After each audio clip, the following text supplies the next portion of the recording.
Time now for sports on 104.7 The Cave. Here's Ned Reynolds. Mike, the intern, Ned Reynolds, back in the studio on a Wednesday morning. So the Kansas City Chiefs head west before they get a well-deserved and much-needed bye. Chiefs 49ers, 3:25 start Sunday. What are the odds in the game? Interestingly enough, they're a lot less than what I thought they would be. The Chiefs are favored. I knew they would be that, but it's only by 1.5. What is this? Over San Francisco? The 49ers aren't that good. Well, the 49ers aren't bad. That's the key right here. Garoppolo is back at quarterback, and he apparently has regained his mojo, except for last week when Atlanta beat them 28-14. But it's a team that's 3-3, and Kyle Shanahan has his team playing fairly well. They'll be pointed for the Chiefs. There's no question about that, and the crowd will be too. Levi Stadium, Santa Clara.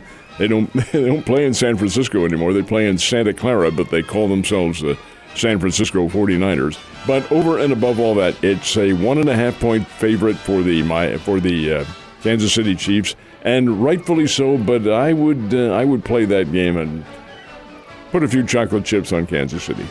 Well, it's a tough loss to lose to a team like the Bills at home, but I feel like this team is resilient. It's got a lot of young guys, and it's going to be a learning year for some of these rookies and some of the young players, and hopefully we can right the ship in San Francisco on Sunday. Keep in mind also that the Bills aren't chopped liver. They are the number one team, and we're going to talk about that here in a second, in the NFL, rated number one. May not end up that way, but boy, they showed me something. They've got a lot of strength. They do, and it was a battle back and forth, and again, that game on Sunday with the Chiefs and Bills came down to minutes, so, it's tough when you lose those, but we've been on the other side of that coin against them many times before, and in more crucial situations. But yes, let's talk about the NFL power rankings, Ned. Depending on where you look, Chiefs are in third still. They are, and they're pretty much a universal third. There's so many of these systems that have the power rankings. The NFL has their own, but the folks at the Four-Letter Network have one, and Athlon has one, and they're just all over. Anyway, the Chiefs are pretty much third in all of them. There is a battle for number one. You would think undefeated Philadelphia would be number one, and they are in some of them. But the Buffalo Bills have regained that. They're number one, and yet they have a loss on their record. Well, that's all, I think, dependent on the level of play that they've had. Buffalo hasn't played anywhere near as easy a schedule as Philadelphia has. Yeah, I was going to say who the Eagles are playing. You take a look at what Philadelphia has and what they have remaining. Oh, boy. And this will jinx my green and white, but that's a piece of cake. They should walk through this thing and get, I'm going to guess, maybe one loss somewhere along the line. Really? Hey, at this point in the season, you're going to say they got one loss ahead? They're playing nobody. Have the Washington Commanders again. What's the record again. Last year? Well, they didn't make the playoffs. They fell a little bit short of the playoffs. So they were right around 500. Okay. And the Philadelphians love Sirianni, the coach. Sirianni's wife is from Springfield, Glendale. He comes out here every so often. He is a firebrand, and he has them playing good football against mediocre competition. Now, they still have to go on the road to Dallas, and they still have to go on the road to the New York Giants and play them twice. The Giants aren't bad. But in regards to the overall strength, you've got an occasional matchup with the Tennessee Titans and the Jacksonville Jaguars and people like this. So, it's really, in NFL terms, a relatively easy schedule. They should have a pretty doggone good record at the end of the year. Well, it's almost as if, when you're in the NFC East and that's your competition in the division, it's going to make life a lot easier for you. We definitely got to go through that being in the NL Central this year in baseball. So it's New York, Dallas, and Washington, and that's it, and they're all beatable. Yeah, definitely. Easy. But, hey, you know what? What am I talking about? The Chiefs lost to the Colts. All right, the NBA season opened last night. Two pretty good matchups, but definitely decided victories for the winners. Well, these were the two marquee matchups that the the NBA wanted to have on because they were nationally televised. Philadelphia-Boston, which is a great rivalry, and the Boston Celtics, even though they're playing for an interim coach, their head coach, I'm not going to get into all that, has been suspended for a year for dalliances with the female of the species. Okay, over and above that, but we'll leave that alone. They have an interim coach, and they do beat the Philadelphia 76ers, who were thought to be pretty good. All right, that's one. Boston Celtics get an opening win, and the reigning champion Golden State Warriors get a win. They are good. That's a nice ball club. Beat the Los Angeles Lakers. So we're underway now. The rest of the teams are getting underway. National Hockey League's already underway. Yep. So we have plenty of action going on.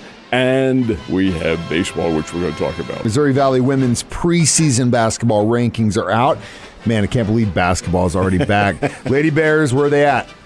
Mid-level. Really? Yeah, you don't see this with the Lady Bears very often, that they're rated in 6th place in the Missouri Valley Conference in the preseason poll. Now, preseason polls are subjective. It doesn't really mean anything. But I'm a little bit surprised because the Lady Bears have such a history in Valley and in prior conferences before that, and they are a 2-time Final Four team.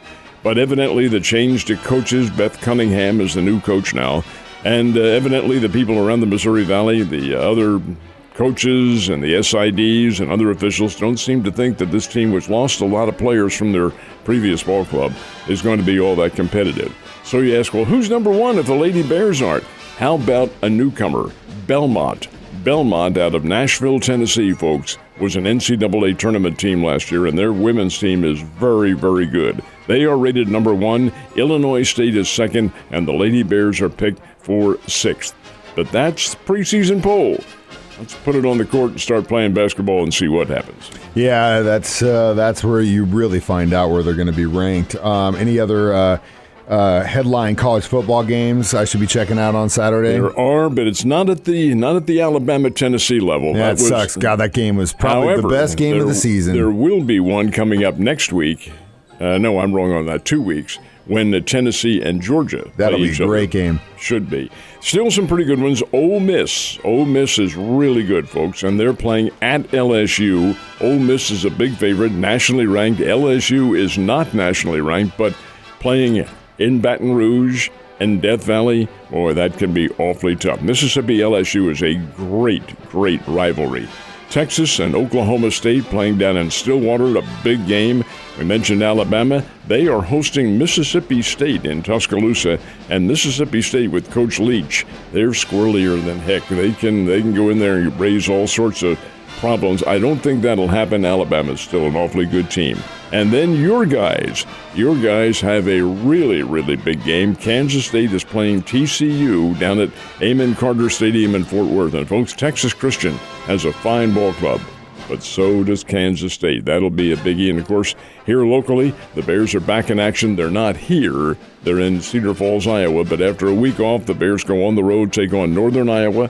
Northern Iowa is not as good as they've been in the past. It's a game the Bears can win, but they have to play some solid football to do it. Yeah, and hopefully they can get the dub. Hopefully my Wildcats can get the dub against TCU. Those guys are dogs in the Big 12. They are, and they always seem to have our number. And if you're a Wildcat fan, you know what I'm talking about. But hopefully the K-State guys have been really good on the road this year, it seems. So we'll see. We'll see. Kansas State's good. Hell yeah, they are. We'll see. As long as everything's firing and they're not hurting themselves, we should be all right. Baseball playoffs. I know Joe's happy. His Yankees are going to the championship series. They got some big home runs, and of course it was the big guys, Giancarlo Stanton and Aaron Judge, who hit the home runs along with Anthony Rizzo.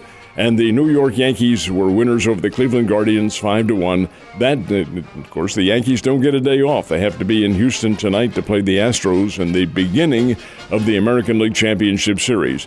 They did get Monday night off because it was rained out. Okay, Yankees in Houston, that's a very good best-of-7 American League Championship Series. The National League Championship Series opened last night, Petco Park in San Diego. Big crowd, raucous crowd, and Philadelphia shut them down. Some tremendous pitching from Zach Wheeler and 2 relievers. Wheeler went 7 innings. The relievers came in, finished up, and the Padres collected exactly 1 hit. This is a one-hitter, folks, and Philadelphia won it 2-0, and they won it on 2 home runs. Of course, Bryce Harper always hits home runs, so he was one of them, and the other was the major league leader in home runs, Kyle Schwarber. He hit 1. And that was it. That's the margin of victory, 2-0 Philadelphia. Philadelphia almost blew it in the ninth inning when the third baseman ruined a double play by throwing wide of second base, and the fans are really raising all sorts of ruckus there, but didn't turn out. Philadelphia's pitching shut them down. So the Phillies lead that series 1-0. They will play again later this afternoon. Really, really good baseball. The winners, of course, go to the World Series. Two things. One, I'm surprised you didn't wear your Phillies jersey in here today. And two, how are the Phillies fans traveling west? They got pretty good representation out there? I would say it's fair. It's fair. I mean, getting tickets to the championship series is tough in a tough sell, especially when you're in the away team. But I was just curious to see if you saw any Phillies jerseys out there. Even tougher because these are two relatively new teams in the playoffs. Had it been the Dodgers, well, the fans are fairly, how can I say it? In Los Angeles, they're laid back. They'll buy their tickets, but they don't do it till late. So Philadelphia would have had a chance of getting a lot of fans there. But San Diego down the road, this is relatively new to them. First time in many years that they've been in the playoffs. So everybody's buying as many tickets as available. Of course, Major League Baseball, as the NFL does, has to put a certain number aside for the visiting teams. That's a guarantee. You do that. But no, more San Diego, as it will be more Philadelphia when they play there Friday, Saturday, and Sunday. Yeah, it's exciting. Always is. Ned, you have a wonderful day, and I'll see you tomorrow.